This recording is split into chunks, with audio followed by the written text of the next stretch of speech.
Hello everyone, welcome to chemistry solvers.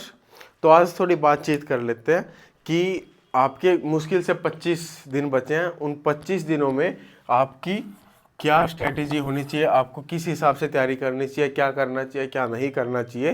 ठीक है, इस चीज़ पे थोड़ी बातचीत कर लेते हैं। अब हर किसी का तैयारी करने का तरीका अलग होता है। मैं जब JRF की तैयारी करता था तो मैं कौन सा तरीका अपनाता था, मैं एक बार अपनी बात कर लेता हूँ। तो 25 दिन में लास्ट के 5 दिन तो आप केवल रिवीजन के लिए छोड़ दो। क्यों? लास्ट के टाइम पे आपके रिवीजन बहुत इंपॉर्टेंट है, बहुत सारे फॉर्मूले हो जाते हैं, बहुत सारे कंसेप्ट हो जाते हैं।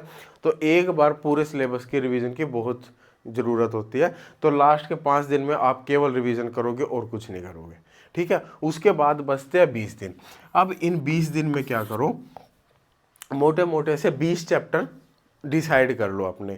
20 चैप्टर किस हिसाब से, अब जैसे मार्क्स डिस्ट्रीब्यूशन कराया था ना, वहाँ से आपने 20-22 चैप्टर डिसाइड कर लिए होंगे, क्योंकि सारे क्वेश्चन तो करने होते नहीं है। पार्ट सी में भी 60 क्वेश्चन आते हैं, 25 करने होते हैं। ठीक है, तो आपको क्या यहाँ पे एक्यूरेसी का खेल है सारा। ठीक है, कि आप अगर आप 20 क्वेश्चन भी कर रहे हो ना, तो 20 में से कम 19 तो ठीक कर रहे हो या 18 तो ठीक कर रहे हो। ठीक है, पार्ट सी में 20 अगर आप क्वेश्चन करके आ रहे हो तो 20 में से कम आप 18 ठीक करके आ रहे हो। ठीक है, वो कैसे होगा, आपने केवल कुछ जो चैप्टर है जो उनको डिसाइड किया होगा कि मैं यही चैप्टर करूँगा और उनको अच्छे तरीके से किया होगा। ठीक है, वो आपकी तभी आएगी। तो वो कैसे करो, अब आपके पास 20 दिन है, 20 चैप्टर है। क्या करो, सुबह उठो, सुबह उठ के बैठो, अपना 11-12 बजे तक सारे चैप्टर को अच्छी तरीके से, बिल्कुल अच्छी तरीके से रिवाइज कर लो। सारा का सारा चैप्टर जब रिवाइज हो गया, उसके बाद उसके PYQ पे बैठो। जितने भी PYQ आपके पास हैं, ठीक है, 6 साल के तो मैंने ही कराए हैं, उससे पीछे भी आपके बहुत सारे PYQ हैं, सारे आपको नेट पे मिल जाएंगे। ठीक है, सारे PYQ सोल्व कर दो।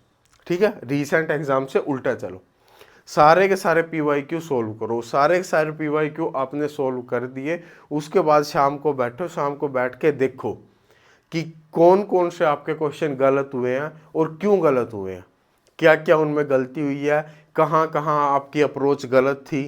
ठीक है, कि कहाँ कहाँ आपके कंसेप्ट गलत थे, वो सारी की सारी अपनी गलतियाँ ढूंढो। ठीक है, और वो सारी करने के बाद रात को उस चैप्टर को जब आप क्वेश्चन एक बार उसके सारे कर लोगे ना, तो आपका सारा आइडिया हो जाएगा कि यहाँ से क्वेश्चन आया था, यहाँ से क्वेश्चन आया था, ये इस फॉर्मूले से क्वेश्चन आया था। तो एक बार उस चैप्टर को रात को फिर दोबारा देखो। तो यानी कि पूरा एक दिन में पूरा एक चैप्टर को पूरी तरीके से तैयार कर लो बिल्कुल। और सबसे पहले कौन सा तैयार करो, जिसमें आप अच्छे हो। अब जैसे मैं फिजिकल करता था, मैं क्योंकि मैं फिजिकल में अच्छा था, फिजिकल को पहले करता था, फिर इनऑर्गेनिक करता था और लास्ट में ऑर्गेनिक करता था। क्यों? क्योंकि अगर ऑर्गेनिक को मैं लास्ट में करूंगा ना, पेपर के पास आएगा वो। ठीक है, तो वो मेरे को थोड़ा सा ध्यान रहेगा। फिजिकल तो मेरे को वैसे ही आती है। ठीक है, ऑर्गेनिक में पेपर के आसपास है। अब पहले अगर मैं ऑर्गेनिक कर दूंगा, लास्ट में फिजिकल करूंगा, तो इतने दिनों में आपका 10-15-20-15 दिन का गैप हो जाएगा। 15-20 दिन का, 15-20 दिन के गैप होने की वजह से मैं वो पिछला भूल जाऊंगा।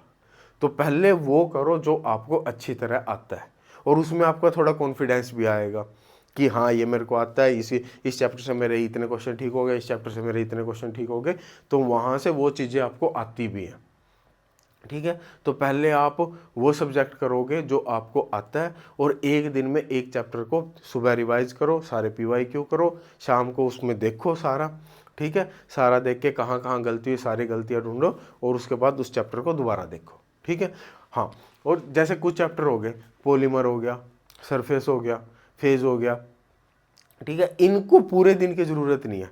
ठीक है, तो एक दिन में ये 2-2-3 चैप्टर भी निपटा दो। और जैसे क्वांटम हो गया, ठीक है, थर्मो हो गया, और रिएजेंट्स हो गए, नेम रिएक्शन हो गए, ये जो बड़े बड़े चैप्टर है, इनको कई बार 2 दिन की भी ज़रूरत पड़ सकती है। तो उस हिसाब से OMC हो गया, कोऑर्डिनेशन हो गया, उस हिसाब से अपने टाइम को एडजस्ट कर लो। ठीक है, और इसके साथ साथ आपको किस चीज़ पे ध्यान देने की ज़रूरत है, एक्यूरेसी।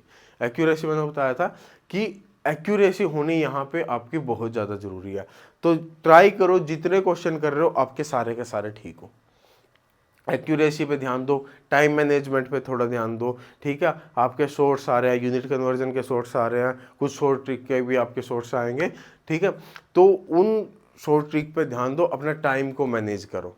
और मेरे को लगता है कि अगर आप 50 क्वेश्चन करके आओगे ना एक्यूरेसी के साथ, क्या जैसे 10, 20, 20, यानी पार्ट ए से 10 क्वेश्चन, पार्ट बी से 20 क्वेश्चन, पार्ट सी से भी 20 क्वेश्चन, ठीक है, बिल्कुल एक्यूरेसी के साथ अगर इतने करके आओगे तो ये कितने, ये आपको 20 नंबर दे देगा, ये आपको 40 नंबर दे देगा, और ये आपको 80 नंबर दे देगा, ठीक है। ये टोटल आपका 140 नंबर बन रहा है, तो JRF वैसे ही क्लियर है, ठीक है।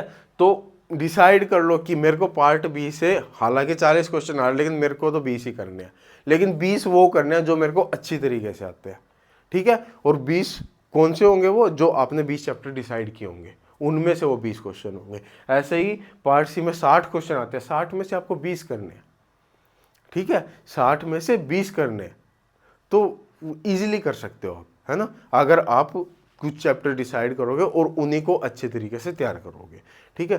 तो इसी हिसाब से मैं तैयारी किया करता था और मेरे लिए ये बहुत इफ़ेक्टिव तरीका था, ठीक है। इस तरीके से मेरा JRF भी हुआ, मेरे गेट में भी अच्छी रैंक आई, ठीक है। तो अगर ये तरीका आपके लिए हेल्पफुल रहा होगा तो आप प्लीज़ इसको ज़रूर देखें, ठीक है। बाकी अगर किसी को ये लगता है कि नहीं मेरे लिए तरीका सही नहीं है तो वो अपना कोई और तरीका देख ले, ठीक है। Okay bye.